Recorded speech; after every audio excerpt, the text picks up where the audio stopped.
Have you noticed the headlines recently? It seems like every few months we hear about another military coup happening in Africa. From Niger and Gabon just last year to a wave of others in recent times, it's a pattern that's hard to ignore. This isn't just a string of random events. It's a complex story about power, people, and the future of a continent. So, why is this happening? What's driving soldiers to seize control from elected governments? Let's break it down. First, let's get on the same page about what a coup actually is. A coup d'état, which is French for stroke of state, is the illegal and often sudden seizure of power in a country by a portion of the state's own military or political establishment. It's different from a revolution, which is typically led by the general population. In a coup, it's an inside job. The very people tasked with protecting the state are the ones overthrowing it. Now, let's zoom in on Africa. Since the 1950s, the continent has seen more coups than any other. In just the last 4 years, we've seen successful coups in Mali, Chad, Guinea, Sudan, Burkina Faso, Niger, and Gabon. That's a lot. This region, particularly the Sahel, that vast semi-arid belt stretching across Africa just south of the Sahara Desert, has become a real hotspot. So, what's the common thread? One of the biggest factors is poor governance and corruption. Imagine you're living in a country where the leaders seem more interested in enriching themselves than in providing basic services like schools, hospitals, or even reliable electricity. Elections happen, but they feel rigged or pointless. The same faces, the same families, stay in power for decades, while ordinary people struggle to get by. This creates a deep well of public frustration. People lose faith in democracy because, for them, democracy hasn't delivered.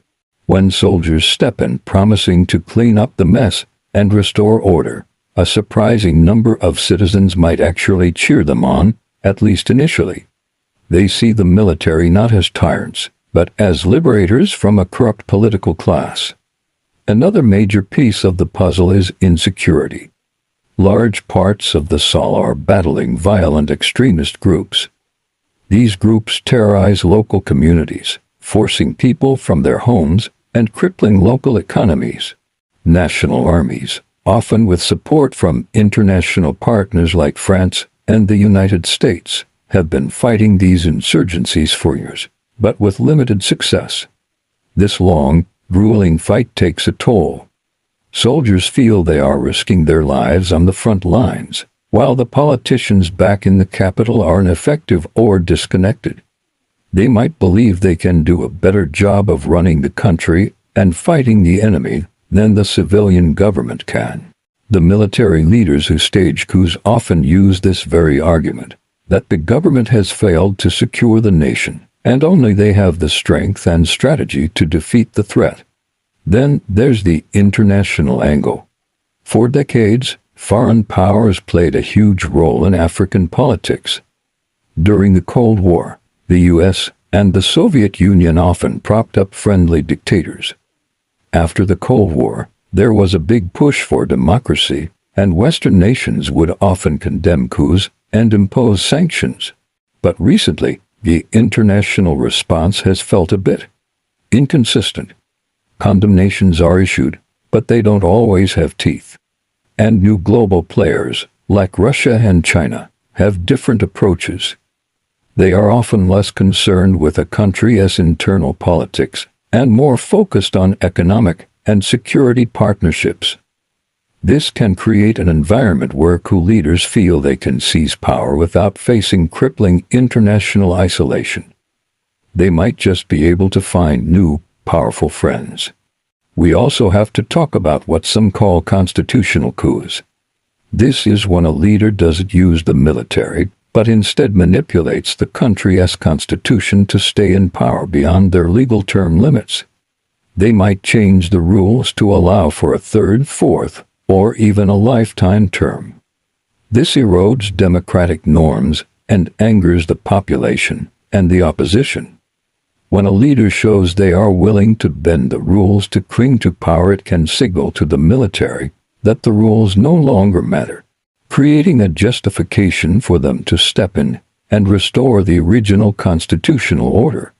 Let's look at a few recent examples to see these factors in action.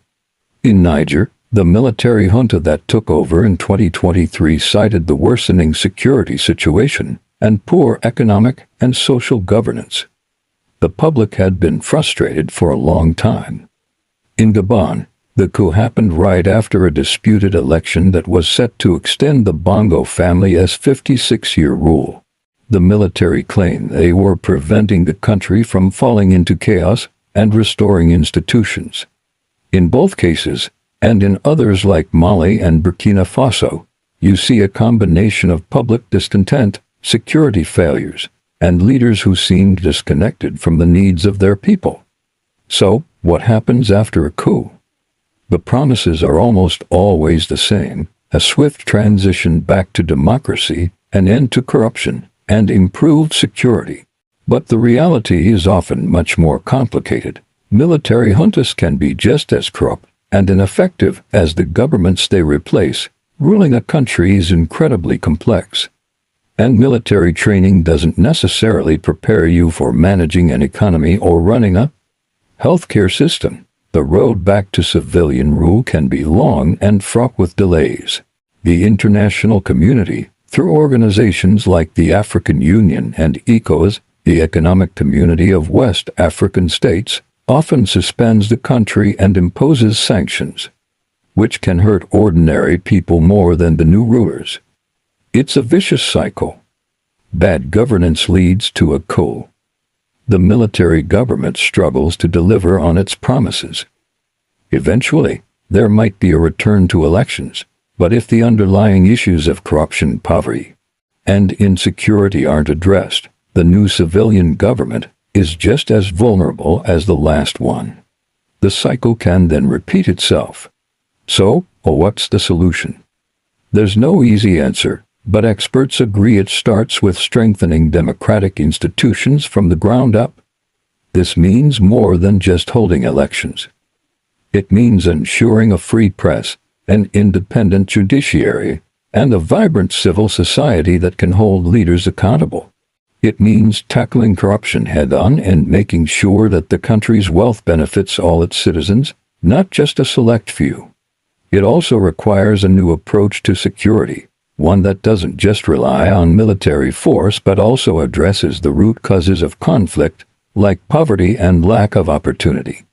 The international community also has a role to play.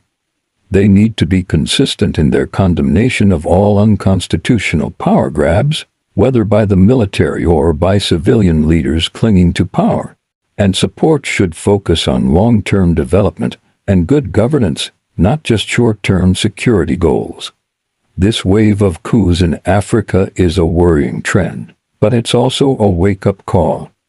It's a clear sign that the old ways of doing things aren't working. For democracy to truly take root and flourish, it has to deliver real, tangible benefits to the lives of ordinary people. When it fails to do that, the door is left wide open for men in uniform to march in and take over.